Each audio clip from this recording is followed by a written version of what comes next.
Welcome to this explainer. Look, if you've ever felt your heart suddenly start racing, or your palms getting all sweaty right before you have to speak up at a meeting or jump into a casual conversation, you are exactly in the right place.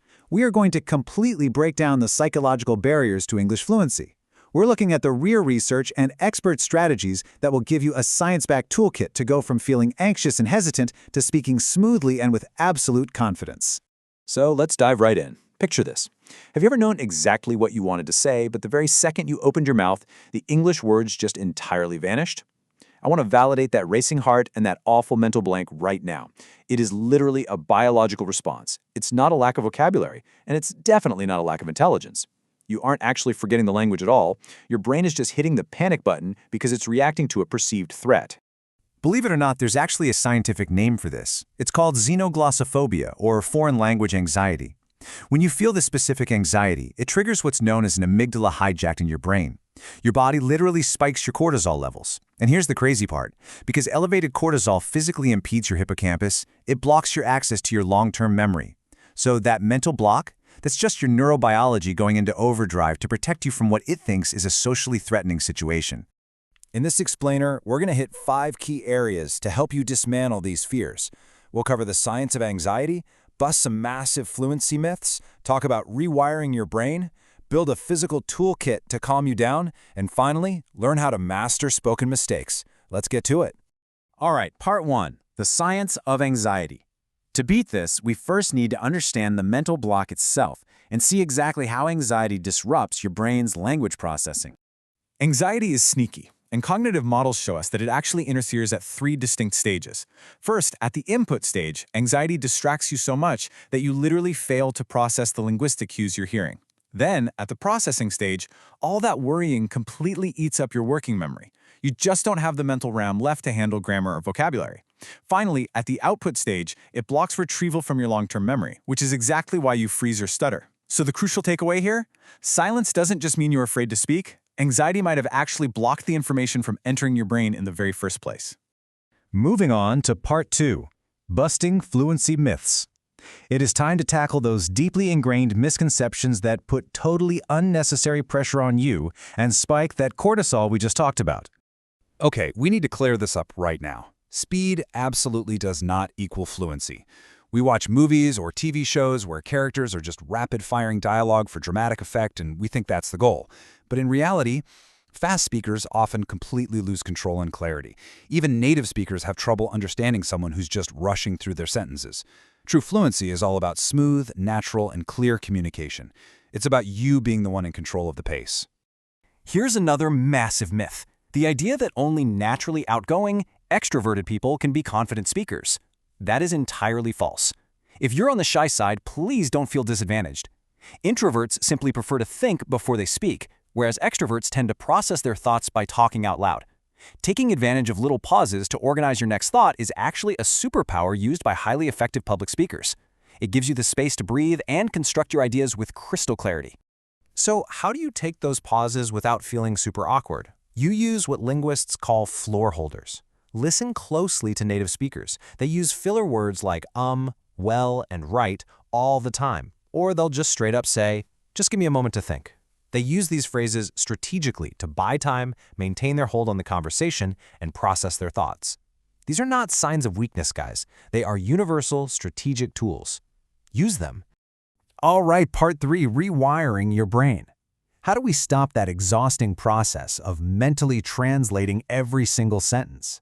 Because that translation is exactly what causes that terrible, awkward delay. We all know the slow way, right? You get a thought in your native language, you try to translate it into English, and then finally you speak. That mental gymnastics creates hesitation and totally fuels speaking anxiety. The fast way, the fluent way, is reacting directly in English. The secret here is bypassing your native language entirely through image thinking.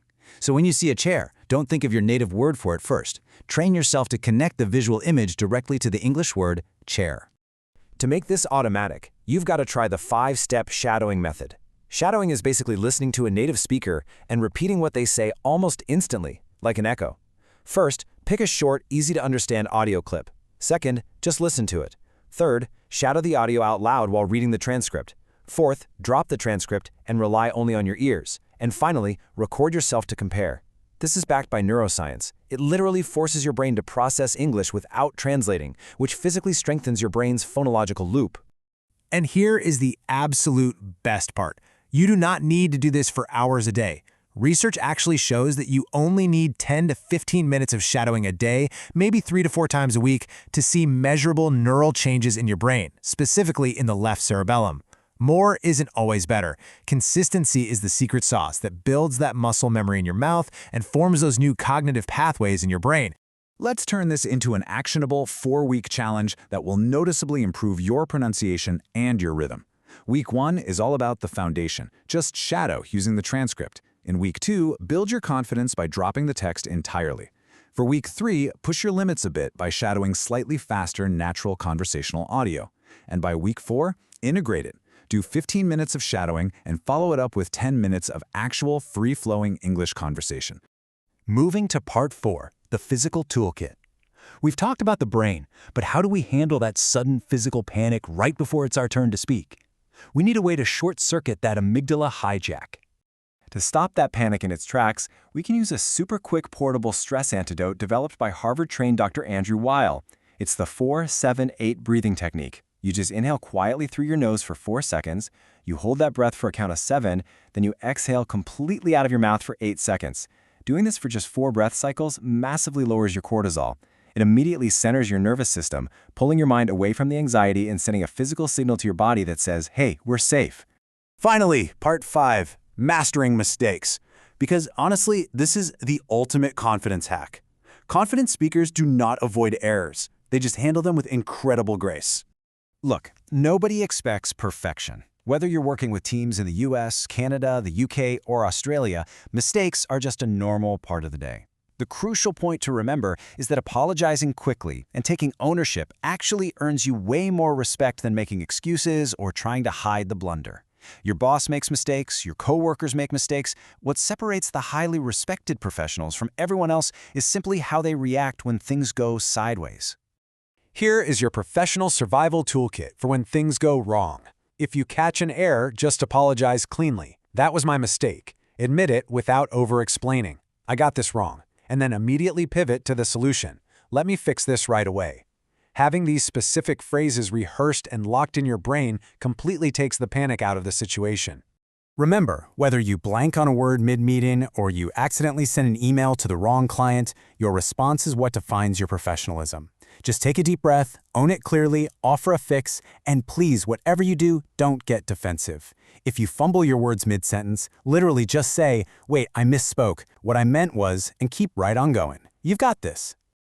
Wow, we have covered a lot today. We unpacked the biology of anxiety, shattered the myths of fast fluency, learned the daily shadowing technique, practiced stress-busting breathing, and built a toolkit for owning your mistakes gracefully.